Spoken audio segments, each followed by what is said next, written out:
it marks the Hilula actually this week on Chabet Tishrei here, the culmination of Sukkot, of another famous Ethiopian rabbi. His name was Rabbi Kes Menashe Zmaro. Zecher Tzadik Libracha, a very great rabbi of his time. We actually spoke about another Ethiopian rabbi only in the last 24 hours. Also, I believe he was born in the year 1906 and he passed away on the 22nd of Tishrei in the year 1998. He was about 92 years of age at the time the great rabbi had passed away. Now let's explore a few of the highlights of the famous rabbi's life. Now we've already spoken about possibly as many as 10 Ethiopian rabbis in this long series that we're doing, and hopefully we'll be able to record about more great rabbis of yesteryear from that specific area in of itself. Now it's actually interesting. His mother's name, I believe, was Al-Malal, I believe.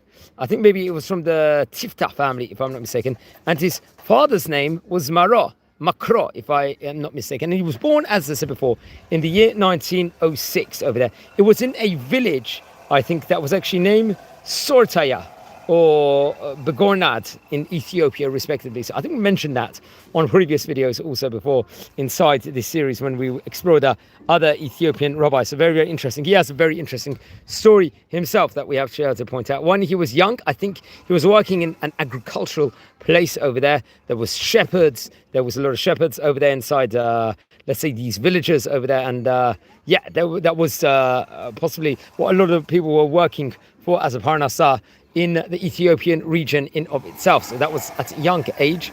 And I think actually the place where he was actually settling in, if I'm not mistaken, actually translates as Shabbat, if I'm not mistaken, rest, let's just say. Now come on the year 1921, at that point in time, he was in his early to mid-teens, around 15 years of age, I believe.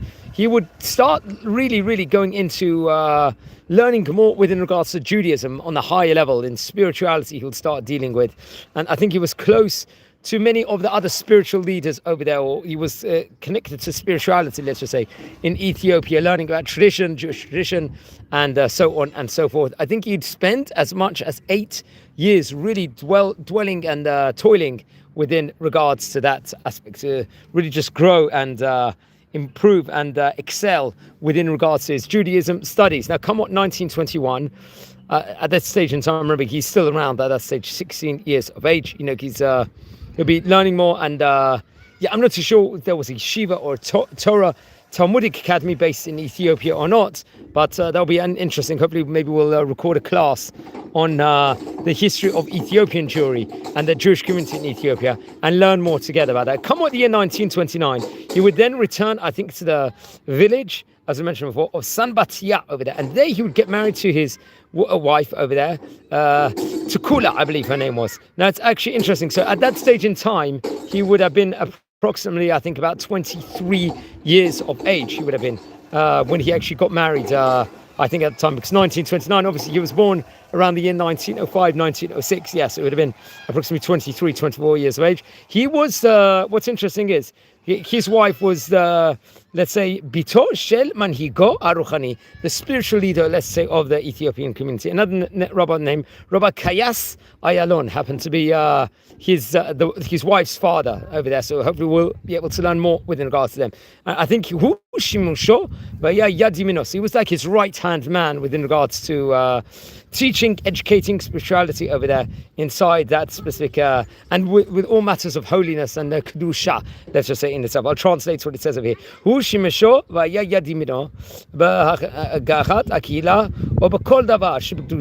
all holy items, let's just say, and subject matters in of itself. Now, come on the year 1931, he will be, I think, ordained through, I think, Rav Kayas at that point in time. He'll get an ordination over there. I'm not sure what's the structure of the rabbinic ordination in Ethiopia, what that actually entailed, but very, very interesting. So he would have been about that stage, 25, 26 years of age at that stage in time. So, we can see that how he really excelled and progressed at that stage in time. Now, more can actually be related within regards to him, which we have to point out. I think he was, at that point in time, there was lot going on. People were coming to the villages, the Jewish villages. And I think there was a massive problem in Ethiopia with Christian missionaries. So he would really, really fight against it because he wanted to obviously keep the more Jewish spiritual level in Ethiopia at that point in time. And that was definitely seen as an obstacle and as a danger, I think, inside the community. But he would fight against it. It says, Kes Menashe Zmaro, Nilcham Milchemet Churma, B'missionerim Hanotzrim, Shigiu El Kafrei Ayudim. They would come to the Jewish village and try and convert. There was Christian missionaries over there, and he would really try and combat it at that stage in time. Now, obviously, while he was working in spiritual matters, I think it had been somewhat around the year 1977, approximately, where towards the end of the 1970s, that was like more of an opportune time, let's say, for the Ethiopian community within regards to making Aliyah to Eretz Israel. I think Israel would actually open doors to the Ethiopian community at that point in time. I think at that stage, though, there was, I think this was, obviously there was issues with the Sultan of Ethiopia over there that maybe agitated some of the people and made the route more difficult.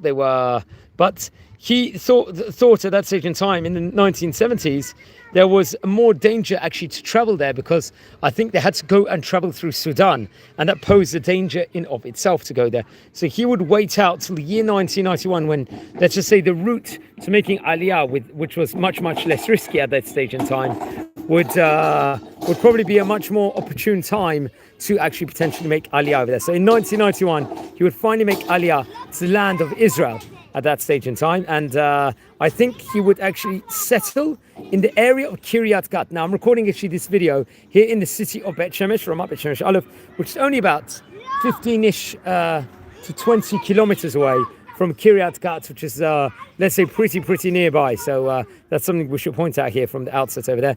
And Kiryat Gat, I'd assume there was a largish Ethiopian community that would actually settle over there at that point in time.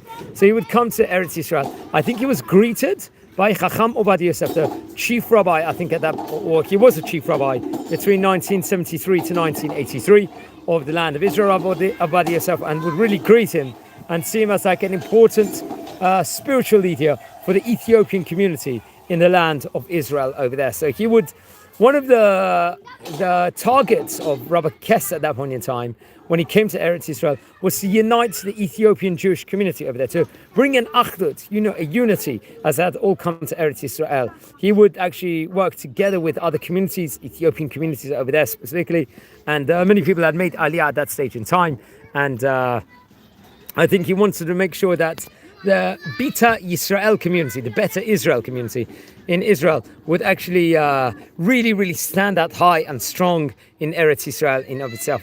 Respectively. So he would really work within regards to making programs over there in Israel, making an infrastructure for the Ethiopian community to feel welcome, and to really try and grow the community in of itself. Now, I think it was around the year it was in 1998, talking about 27 years ago, here from the time of recording.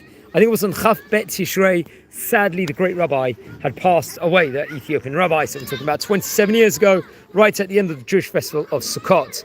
And so I know he gave over, apparently reported over from the Hayomi website as a source, he gave away a lot of Torah teachings. He would, but I don't think, and nothing was ever printed, but many things were learned from his students and were said over, which we're going to explore a few of the highlights of some of these teachings in a minute. And I think he was buried actually in the Jewish cemetery in Kiryat Gat, respectively. So that obviously was 27 years ago, and it's Hilula. Don't forget to light candles in the famous rabbi's memory. So among his works, he would teach his, I think, children some of those teachings, and many of his Talmidim that were very familiar with it, and then they would tell it over to other places also. Let's explore a few of the highlights of a few of his teachings. Now, a teaching of Rabbi Kes Menashe Zmaro, I think came from his Talmid, one of his Talmidim of the name Rabbi, I'm not sure if he was Rabbi or not, Keyes Mamo Vavanda, if I'm not mistaken. He would actually teach over something that was actually the Hayomi website will actually teach over here, will actually chronicle over. It says where Melamed, he teaches Melamed Shetaharat HaMishpacha B'Tfilah Gedolim Limud Torah. How important is concept, not the concept, the halacha of Taharat Mishpacha, family purity, and within regards to prayers in of itself.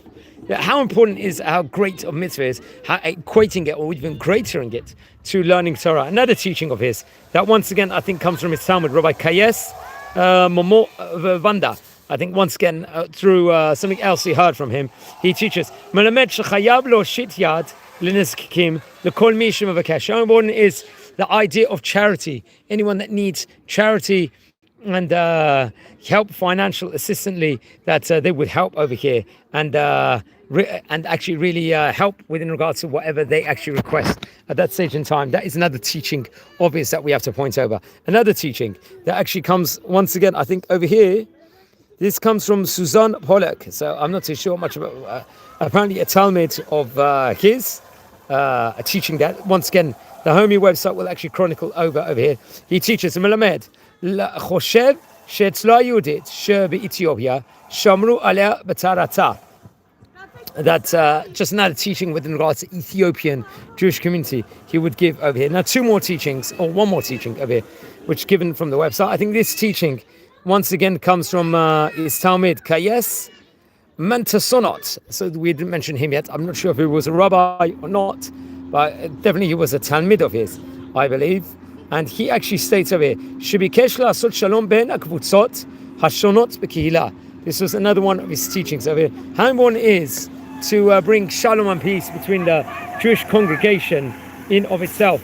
How important actually it is, and that's one of the things that he strived to do when he was in Israel among the Ethiopian community. He would really try and bring about a lot of Achdot for Am Yisrael. Join everyone together and unite people together. That was one of the targets he had at that stage in time, and really did excel within regards to that. That's something that we also have to point out also about the great rabbi. Now we spoke about other great Ethiopian rabbis in the series. Most notably, I'm recording this from the city of Bet Shemesh. There was a great Rabbi Hadana, I believe Raphael Hadana, who was I think a chief Ethiopian rabbi of the city of Bet Shemesh. We recorded a video about him not so long ago, maybe a couple of months ago.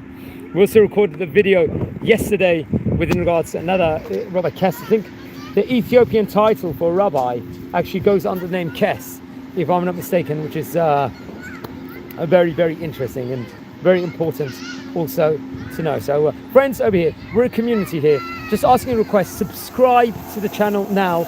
We've got loads of great Jewish content, especially learning about various minority groups and other countries, especially from Ethiopia. We're learning about the history of the great Oriental Rabbanim, with the great Mediterranean Rabbanim, Middle Eastern Rabbanim, North African Rabbanim over here, and Spanish Rabbanim. We're a community here, an online encyclopedia, exploring about all these great Chachamim. Yes, here, there's not much in English said about some of these communities, especially maybe the Ethiopian rabbinic community over here. So how important it is to say it over, and what an honor it is to say it over. I stand proud when I record these videos, and I know how important this endeavor is in of itself. So please subscribe to the channel. We are actually entering at the moment, we're in the day of Hoshana Rabbah. It's like a final judgment day here in the Jewish festival of Sukkot. Obviously started 51 days ago here in the Jewish festival of on Rosh Chodesh Elul, and now we happen to be on Shmini Atzeret. We're going to come in tonight and Simchat Torah respectively. The hostages have just returned to Israel, which is also fantastic news, which we actually have to point out, and so on and so forth. So make the most of these days. Now on this channel over here, which I once again really recommend everyone to subscribe to, we are recording history videos, not just the great rabbis of yesteryear. We're learning about the different countries also of yesteryear. We explore the Jewish history of various different countries all over the diaspora, and so on and so forth. We look about the different Talmudic academies that there were in various different countries. We try and explore what were they about. Also on this series, we get a very interesting Jewish personality, a rabbinic personality, who's great nowadays, to give over a burst of wisdom for a few minutes every single day. Another thing that we do is we tour all over Israel. We go see the archaeology of Israel, different parks of Israel, the different sites in different cities over here. I'm recording this at the moment in the city of Bet Shemesh, from Bet Shemesh Aleph to be precise, where there's tons of archaeology surrounded by me over here, and wells and so on and so forth. So that's another project we're working on. We also do a daily wisdom of the Daf Yomi. Talmudic wisdom for a few minutes every single day on this channel. We've been doing about 1,200 videos on that already, friends, which is a phenomenal achievement. We also record videos connected to the Jewish festivals. For example, on Simchat Torah we're coming in, Shemini Atzeret, Hoshana Rabbah happens to be today, and so on and so forth. So many things that we're recording on over here. That's another reason to join. And also we do videos also on current Jewish events, which we have to point out also over here on this channel. So absolutely phenomenal over here. I'll leave you some scenes within regards to the area I'm in at the moment, recording this here in the city of Bet Shemesh in the famous Omega Park here in Bet Shemesh. So just surrounded by archaeology here. Friends, please all once again subscribe to the channel. Check out some of the scenes here, and we'll bid you farewell over here. You can see some of the scenes of the park over here. We've got the archaeology of Israel, friends, over here. So it's always a privilege to record and enjoy. Am Yisrael Chai, everyone. May Hashem protect all of Am Yisrael. And may the hostages all be returned, have them all safely back to us, and a lot of blessings here in Israel. And thank you everyone for watching. Chag Sameach and Sukkot Sameach. And look over the Stories of Tzaddikim section, where there's loads of Torah content on the great rabbis of Israel. And once again, please subscribe to the channel now and join the community. Thank you for watching, everyone. Thanks.